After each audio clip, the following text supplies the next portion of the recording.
Hello everyone, welcome to FDC. मैं KP sir. मैं आज आप लोगों को प्रश्न 6.3 का क्वेश्चन नंबर 3 बताने जा रहा हूँ। क्वेश्चन नंबर 3 को ध्यान से देखिए, इसमें क्या लिखा है। इसमें लिखा है कि समलम ABCD, यानी ABCD जो है एक समलम है। ए बी पार्लर DC है। इसमें क्या है, बी पार्लर DC है, यानी समलम चतुर्भुज है जिसमें AB और DC समानांतर है। तो समलम चतुर्भुज किसको कहते हैं, तो उसको कहते हैं जिसकी सममुख भुजाओं का केवल एक युग्म समानांतर हो। समलम चतुर्भुज कहते हैं जिस सममुख भुजा में केवल एक युग्म समानांतर हो। तो यहाँ सममुख भुजा का एक युग्म समानांतर आपको दिया गया है कि विकर्ण AC और BD है जो परस्पर बिंदु O पर प्रतिच्छेद करते हैं। तो दो त्रिभुजों की समरूपता कसौटी का प्रयोग करके आपको बताना है कि ये जो है AO बटा OC इक्वल टू OB बटा OD होगा। तो आपको आ गया समरूपता कसौटी। तो समरूपता कसौटी का मतलब क्या है, वही समरूपता का जो नियम लिखवाया गया है, दो त्रिभुजों के समरूपता के जो भी नियम आपको बताया गया है उसी में से किसी का उपयोग करके आपको ये प्रूव करना है। तो चलिए मैं फिगर बना रहा हूँ। कैसे फिगर को आ रहा है, क्या को आ रहा है, क्योंकि आपको फिगर नहीं दिया गया है तो इसलिए मैं एक फिगर बना रहा हूँ। इसमें ABCD एक समलंब ले लूँगा। इसे एक समलंब मैंने ले लिया, यहाँ पर हल लिख दिया। अब ABCD किसी क्रम से लिखेंगे, किसी भी क्रम से, या तो क्लॉकवाइज या तो फिर एंटी क्लॉकवाइज। ABCD क्या करेंगे, या तो क्लॉकवाइज लिखेंगे या तो फिर एंटी क्लॉकवाइज लिखेंगे। ABCD।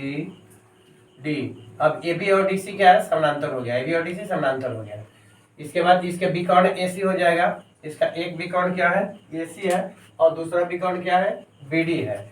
एक विकर्ण इसका हो गया, एक विकर्ण आपका हो गया इसका AC, विकर्ण AC नहीं, AC जो है, और एक विकर्ण आपका हो गया BD। AC और BD क्या करता है, तो ये दोनों जो विकर्ण है AC और BD परस्पर O पर क्या करता है, काटता है। क्या करता है, ऊपर काटता है, यानी ऊपर क्या करता है, परस्पर ऊपर प्रतिच्छेद करता है। प्रतिच्छेद करता है यानी काटता है। नामकरण कर दीजिए, वो आपका हो जाएगा। ऊपर ये काट दिया,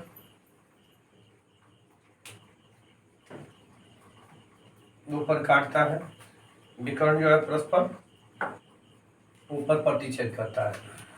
तो आपको समरूपता का, तो देखिए ध्यान दीजिएगा समरूपता से उपयोग कीजिएगा। तो यहाँ से ये और ये, क्योंकि कौन सा कोण हो जाएगा बताइए ना, AB और DC समानांतर है। AB और DC समानांतर है तो AC तिर्यक रेखा हो जाएगी। AB और DC समानांतर है तो AC तिर्यक रेखा हो जाएगी, तिर्यक रेखा हो जाएगी। जब जो समानांतर रेखाओं को तिर्यक रेखा काटती है तो एकांतर अंतर कोण बराबर होते हैं। तो मान लीजिए कि हम A और B में यदि लेंगे तो यहाँ पर 1 करते हैं तो ये 2 हो जाएगा। दूसरा शर्त क्या है कि देखिए यही समानांतर है, फिर आपको यह समानांतर है तो ये तो आपका भीतर का है, तो एकांतर अंतर कोण बराबर हो गया। तो जब एकांतर अंतर कोण बराबर है तो रेखा समानांतर हो गई। अब ध्यान दीजिएगा, अब AB और ये जो है समानांतर है, तो जब ये दोनों समानांतर है तो ध्यान दीजिएगा यहाँ का जो कोण बनेगा, यहाँ का और यहाँ का, तो ये AB के साथ फिर ये एकांतर कोण हो जाएगा क्या, ये और ये फिर एकांतर कोण हो जाएगा। जिस तरह से 1 और 2 एकांतर कोण हो गया, इसी तरह से मैंने इसको मान लेता हूँ 2 और इसको मान लेता हूँ 3 और इसको 4 हो जाएगा। और इसके बाद ये कोण और ये कोण क्या हो जाएगा, शीर्षाभिमुख कोण हो जाएगा। ये कोण दोनों शीर्षाभिमुख कोण हो जाएगा। 1 2 3 4। अब 5 6 कीजिएगा तब वो जगह है ना, तो A से भी त्रिभुज सर्वांग हो जाएगा। यदि इसको नहीं कीजिएगा तो समरूप आपको करना है ना, सर्वांग नहीं करना है, समरूप करना है। तो A से भी समरूप होगा, A समरूपता से भी समरूप होगा। तो जैसे आपको समरूप करना है कर सकते हैं, कोई दिक्कत नहीं है। चलिए लिखते हैं कि चूंकि AB पार्लर DC, इसलिए कोण 1 बराबर एकांत अंतः कोण 2 तथा कोण 3 बराबर ये भी एकांतर अंतः कोण हो जाएगा 4। अलग अलग जो है तिर्यक छेदी रेखा है। यहाँ पर क्या है, यहाँ पर यदि चाहेंगे तो ऐसे तिर्यक छेदी रेखा लिख सकते हैं, और नहीं लिखेंगे तो वो कोई बात नहीं है। क्योंकि समानांतर है तो एकांतर अंतः कोण बराबर होगा। मैंने एकांतर अंतः कोण लिख दिया हूँ, और यहाँ पर भी जो है आपको लिख दिया हूँ कि अभी एकांतर अंतः कोण के चलते आपका बराबर हो जाएगा। अब आप देखिएगा तो कभी भी ये समझ में आएगा कि एकांतर अंतः कोण बराबर यदि समांतर रेखाओं को तिर्यक रेखा काटती है तभी। तो चलिए अब आपको क्या करना है, त्रिभुज AOB और त्रिभुज। दूसरा में देखिए ए ओ बी यानी 1 लिखा है, तो इसमें 1 किसके बराबर है? 2 के बराबर। 2 से क्या है शुरू कीजिए, तो इसमें क्या है? सी ओ डी हो जाएगा। तो त्रिभुज ए ओ बी और त्रिभुज सी ओ डी में दोनों में लेकर चलेंगे तो क्या होगा? अब ए ओ बी में देखिए कोण ए है ना, ए ओ बी में कोण लिख सकते हैं कोण 1। ए के मान में कितना रखा गया है? कोण 1। और इसमें क्या है? कोण सी। सो सी का मान कितना है? 2 रखा गया है, तो ये 2 हो जाएगा। अब इसी तरह से इसमें इस साइड से देखते हैं तो क्या हो जाएगा? कोण 3 हो जाएगा, अब कोण 4 हो जाएगा। और यदि चाहिएगा तो इसको भी लिख सकते हैं, है ना, तो दुइयों को लिख सकते हैं। चाहेंगे तो ये भी लिख सकता है कोण ए ओ बी इक्वल टू कोण सी ओ डी। ये कौन सा है? शीर्षाभिमुख कोण है। ये क्या है? शीर्षाभिमुख कोण होता है। तो शीर्षाभिमुख कोण बराबर हो गया ए से, इसलिए त्रिभुज ए ओ बी समरूप करना है कि सर्वांगसम करना है? देखिए ना, समरूप करना है। सर्वांगसम आपको होगा नहीं, सर्वांगसम का शर्त भी नहीं है। सर्वांगसम करने के लिए आपको तीनों कोण की आवश्यकता नहीं होती है, केवल समरूप में होता है। तो त्रिभुज सी ओ डी ये आपका समरूप हो गया। कहाँ से होगा समरूप? तो ए समरूपता से मैंने क्या बोला कि इसमें यदि चाहेंगे तो एगो ये मिटा देंगे, हटा देंगे, तो दो को ए समरूपता से भी सिद्ध कर सकते हैं। सही सुने आप, एगो हटा देंगे तो ए समरूपता पर भी इसको सिद्ध कर सकते हैं। तो इस तरह से त्रिभुज समरूप हो गया। तो जब दो त्रिभुज समरूप होते हैं तो उनकी संगत भुजा क्या होती है? समानुपाती होती है। जब भी दो त्रिभुज समरूप होते हैं तो उनके संगत कोण बराबर होते हैं, संगत भुजाएं समानुपाती होती है। तो देखिए, आपको प्रश्न में कहीं कोण की चर्चा है क्या? तो प्रश्न में कहीं भी कोण की चर्चा नहीं है। प्रश्न में कहीं भी कोण की चर्चा नहीं है। तो क्या करना है आपको? किसकी चर्चा है? भुजाओं का समान अनुपात दर्शाना है। क्या करना है? भुजाओं का समान अनुपात दर्शाना है। तो चलिए एओ लिखते हैं। एओ के देखिए यहाँ पर स्टार्टिंग है, यहाँ से सीओ स्टार्टिंग है, तो ये आपका संगत हो जाएगा। संगत कोण बराबर होता है, संगत भुजा समानुपाती होगी। और इसके बाद ओ बी, ये लास्ट वाला है तो इसमें भी लास्ट वाला लिखिएगा, ओ बी बाटा ओ बी। आपका ये जो क्वेश्चन सॉल्व हुआ। तो हम आप कोशिश कर रहे हैं कुछ इंपॉर्टेंट क्वेश्चन बनाओ। पूरा क्वेश्चन तो मैं बनाऊंगा नहीं, पूरा क्वेश्चन आप लोग अपने से बनाएंगे, और जो नहीं बनेगा कमेंट के माध्यम से आप बताएंगे तो मैं बनाऊंगा। या फिर कभी जो इंपॉर्टेंट क्वेश्चन और भी उससे ज़्यादा रहेगा तो जब परीक्षा के लिए स्टेट तैयार कराऊंगा तो उसमें भी कुछ क्वेश्चन डाल दूंगा। अभी मैं कोशिश कर रहा हूँ कि 2-3 तरह का या 4 तरह का आपको क्वेश्चन बनवा करके और फिर जो है आगे बढ़ते चले, ताकि परीक्षा की तैयारी करने में सुविधा हो। तो चलिए नेक्स्ट क्वेश्चन बनाते हैं। चलिए आपको देखिए क्वेश्चन क्या कह रहा है कि क्वेश्चन कह रहा है कि आकृति में, तो यहाँ पर आकृति देखिए क्यू आर बाटा क्यू एस लिखा है। यहाँ पर क्यू आर यानी पूरा बाटा क्यू एस यहाँ तक है, क्यू आर बाटा क्यू एस। और क्यू टी बाटा पी आर लिखा है, क्यू से टी और बाटा पी से क्या लिखा है? आर लिखा है। तो और कोण 1 बराबर कोण 2 लिखा है। तो दर्शाना है कि त्रिभुज पी क्यू एस यानी पी क्यू एस और टी क्यू आर क्या है? समरूप है, यही आपको दर्शाना है। तो एक चीज है, आप पहले देखिए कि आपको क्या दिया है। तो 2 चीज दिया है, एक तो ये आपको जो है शर्त है दिया है, और दूसरा शर्त जो है ये वो यहाँ दिया है कोण 1 बराबर कोण 2। और ध्यान दीजिएगा कि कहिएगा कि पहला शर्त हम अप्लाई कर सकते हैं, तो पहला शर्त तो अप्लाई कर सकते हैं। इस पर देखिए पहला शर्त में आपको कह रहा है कि क्या अप्लाई आप कर सकते हैं, क्या नहीं अप्लाई कर सकते हैं। तो क्यू आर ये है और क्यू एस ये है, ठीक है। क्यू टी अब बाटा यहाँ पर पी आर आ गया है। तो इसलिए आप यहाँ यदि पहला शर्त अप्लाई करते हैं तो विशेष रूप से आपको कुछ आगे बढ़ने के लिए रास्ता प्राप्त नहीं होता है। यानी आप कहिएगा कि अब इसमें तो कोई आपको आगे वाला जो संबंध पढ़ाया गया है, जो शर्त पढ़ाया गया है, वो सारा संबंध और शर्त यहाँ पर ब्लॉक हो जाता है, कोई रास्ता आपको नहीं मिलता आगे बढ़ने के। बड़ी समस्या हुई।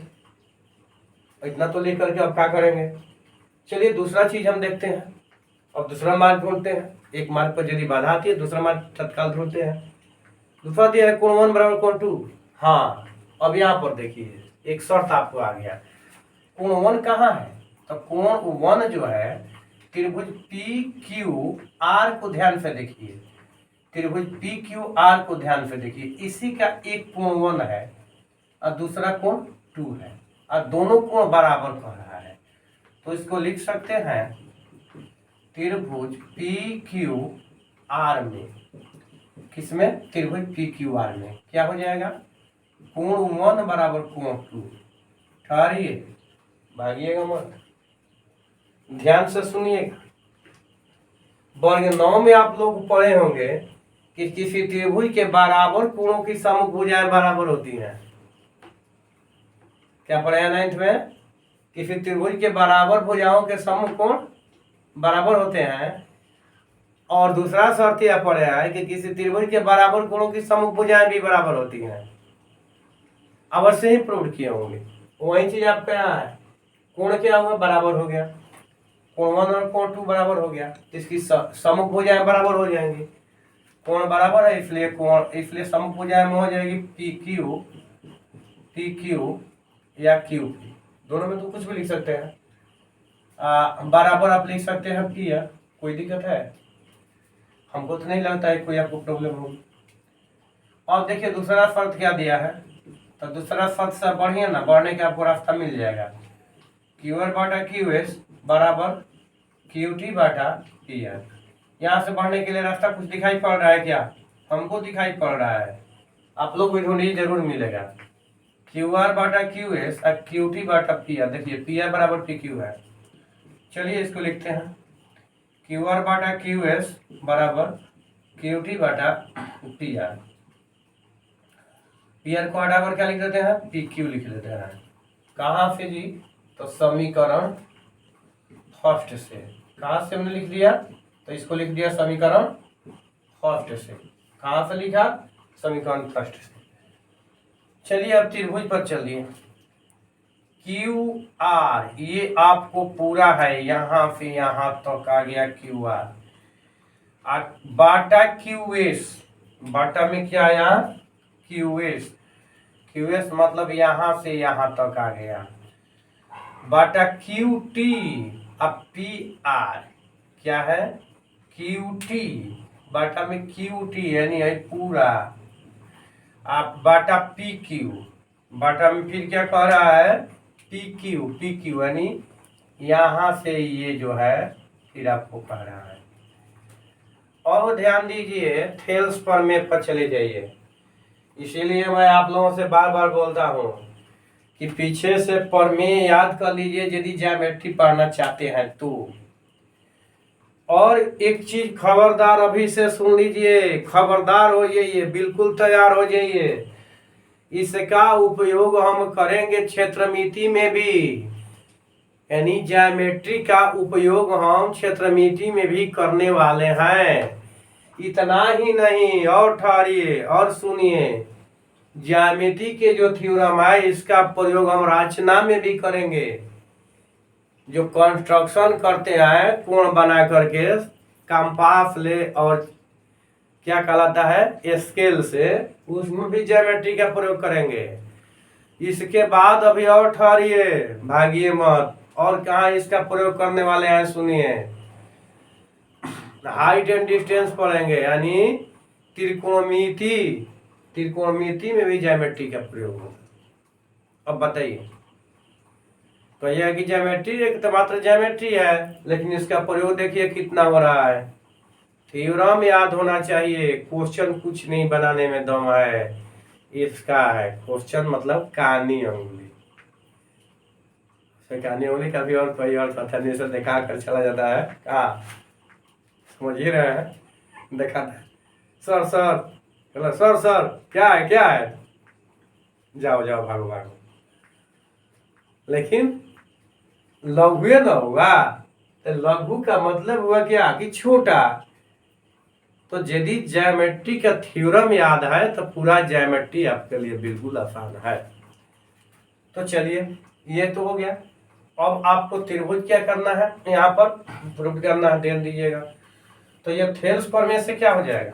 थेल्स प्रमेय से पीएस जो है, पीएस पार्लर हो जाएगा टीआर। थेल्स पर में से हो जाएगा, थेल्स पर में, थेल्स पर में से, थेल्स पर में। अब देखिए इसमें जब ये पार्लर हो गया तो ठहरिए भागी मत, देखिए पीएफ जो है टीआर की क्या हुआ, समानांतर हुआ। तो समानांतर हुआ तो ये कौन सा एंगल हो जाएगा बाबू, ये एंगल और ये एंगल कौन सा एंगल हो जाएगा, ध्यान से देखो ना। ये जो है आपको समानांतर है ना, तो ये एंगल और ये एंगल ये तिर्यक रेखा हो जाएगा, तो ये संगत कोण हो जाएगा। तो संगत कोण बराबर हो जाएंगे, क्या हो जाएंगे, संगत कोण बराबर हो जाएंगे। ऐसी स्थिति में संगत कोण बराबर जब कीजिएगा तो क्या लिखिएगा, कोण क्यू पी एस बराबर कोण क्यू टी आर। अब तो था एगो तो उधर का देख लिए ना, ऊपर वाला का कोण बराबर किए थे। इतना ही नहीं, देखिए ये भी होगा, यहाँ से जो एंगलवा है ये एंगल और इधर से ये एंगल, ये भी तो इक्वल होगा, ये और ये भी एंगल आपका इक्वल हो जाएगा। अब देखिए इसमें इक्वल होगा तो क्या होगा, angle Q S P equal angle Q R T. अब त्रिभुज पी क्यू एस यही ना कह रहा है, क्या कह रहा है, पी क्यू एस में ये एंगल इस एंगल का टी क्यू आर में, टी क्यू आर में पी क्यू एस और टी क्यू आर संगत कोण बराबर हो गया, दूगो हुआ।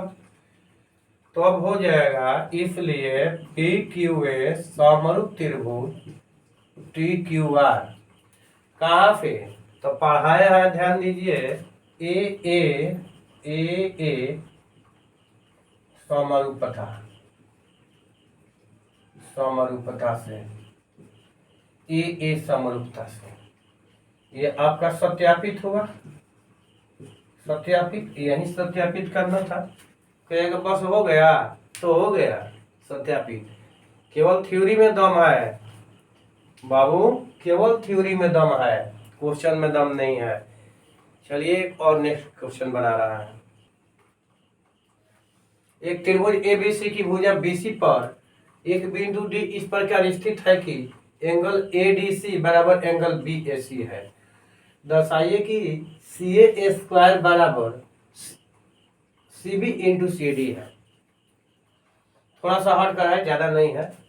तो चलिए पहले फिगर बनाने की कोशिश करते हैं, जो दिया गया है उससे। आपको क्या दिया गया है, त्रिभुज दिया गया है। आप कैसा हो एगो त्रिभुज यहाँ बना लेंगे, ए बी सी, और इसके बीसी पर एक बिंदु डी लिखा है। मान लीजिए बीसी यहाँ है, तो मैंने यहाँ एक बिंदु डी ले लिया बीसी पर। कहाँ लेना है आपको स्पष्ट नहीं है कि यहाँ लीजिएगा कि यहाँ लीजिएगा कि यहाँ के पीछे लीजिएगा, मतलब बाहर का ही केवल आपको नहीं लेना है बीसी से। तो बीसी पर ही एक बिंदु डी है, बाहर रहता तो लिखता बढ़ाए गए भाग पर, लेकिन ऐसा नहीं कर रहा था, कहीं आप ले सकते हैं। इसके बाद में क्या करना है, ए डी सी कह रहा है एंगल, तो इसको मिला दीजिए, ये आपको रचना में नहीं आएगा क्योंकि यहाँ ए डी सी दिया है। स्थित है कि ए डी सी, अब ये जो एंगल है ए डी सी ये किसके बराबर है, बी एफ सी के बराबर है। तो आपको दर्शाना है कि सी ए स्क्वायर। तो दर्शाने के लिए ध्यान दीजिएगा, यहाँ पर कितने त्रिभुज में आपको संबंध स्थापित करना होगा, दो त्रिभुज हो गया। त्रिभुज ए डी सी मानकर चलिए, त्रिभुज ए डी सी, तो त्रिभुज ए डी सी और त्रिभुज बी ए सी में कहीं कैसे डायरेक्ट लिख दिए, तो इसलिए लिख दिए कि ए डी सी, सी यहाँ पर है, सी यहाँ पर है, सी देखिए आपका सी कहाँ आ जाता है, सी यहाँ देखिए रहे ना, यहाँ सी है, तो जो यहाँ पर आपको सी मिल गया, तो एक चीज ध्यान दीजिएगा कि सी जो है दोनों ट्रायंगल में शामिल है, ADC में भी हो गया। और ए से हमने शुरुआत किया है, तो जहाँ इक्वल कोण बराबर है वहां गए हैं और लास्ट में सी पर आया है। तो अब हम यदि सी से शुरू करते हैं तो हमारा अंतिम बी आ जाएगा, तो बी आ जाएगा तो ये संगत नहीं होगा। तो इसलिए सी तो एपियर है दोनों में, यहाँ के इसके बाद में ए है बड़ा वाला में। तो मैंने क्या किया कि वहां से शुरू किया गया जो एपियर नहीं है, जो काटा एंगल नहीं है, जैसे कि ए आपका ध्यान दीजिए कि जो है हम काटे हैं, ये एंगल छोटा वाला का नहीं काटे हैं, किसी को काटे हैं, बड़ा वाला का है। तो BAC उसे ले ली है। अब चलिए इसमें क्या क्या दिया गया है, ये चीज ध्यान से देखिएगा। तो इसमें तो पहले आपको दिया है कि ADC, ऊपर देखिए ध्यान से, ये दिए हुए था ADC इक्वल टू दिया है BAC। कहाँ से दिया है, ये दिया है। Angle C equal to angle C, कहाँ से, उभयनिष्ठ यानी कॉमन है, अंग्रेजी में इसको कॉमन बोलते हैं, हिंदी में बोलते हैं उभयनिष्ठ या फिर शामिल। क्या बोलेंगे, उभयनिष्ठ या फिर शामिल इसको बोल सकते हैं, दोनों में शामिल है। तो इसलिए त्रिभुज ADC समरूप त्रिभुज BAC, कहाँ से, तो AA समरूपता में लिख सकते हैं, AA समरूपता से, AA समरूपता से, AA समरूपता से। अब AA समरूपता से तो मैंने लिख दिया। अब कहिएगा कि आपने समरूप सिद्ध तो कर दिया, लेकिन ये सिद्ध नहीं किया। चलिए उसी के चक्कर में पढ़ते हैं कैसे सिद्ध होगा। पहले तो समरूप सिद्ध कीजिए, समरूप सिद्ध करके थोड़ा सब्र कीजिए कि अब आगे क्या होने वाला है। देखिए AC डबल है, स्क्वायर है, तो पहले ए वो तो लिखिए AC। देखिए इसमें भी AC है, तो इसलिए कह दिए इसको एक लिखिए AC बाटा। अब AC कहाँ है, एगो शुरू वाला एगो लास्ट वाला, तो इसमें BC हो जाएगा। अब BC हो गया। अब ऊपर में बच गया आपका CD। देखिए AC, तो यहाँ AC लिखिएगा तो AC से AC कैंसिल हो जाएगा। AC तो एक बार लिख दिया, आप लिख नहीं सकते हैं दोबारा। चलिए अब इसको AD लिख सकते थे, लेकिन जहां पर आपको प्रूव करना है उस पर भी देखिए, थोड़ा दर्शाना है उस पर देखिए कि AD कहीं आया है क्या, जो दर्शाना है इस पर कहीं AD आया है, कहीं AD नहीं आया, तो AD को छोड़िए, हटाइए। इसके बाद CD, तो CD लिखिए या DC लिखिए, CD लिखिए। CD कौन है, लास्ट वाला है, तो इसमें AC हो जाएगा। आ गया। अब तीछे गुणा कर दीजिएगा तो हो गया AC स्क्वायर बराबर BC इंटू CD। क्या हुआ, क्या कहा था, दर्शाना था ना, तो दर्शाया। इसको हिंदी में लिखते हैं दर्शाया, अंग्रेजी में लिखते हैं शोड। तो चलिए आपसे मिलते हैं अगले वीडियो में।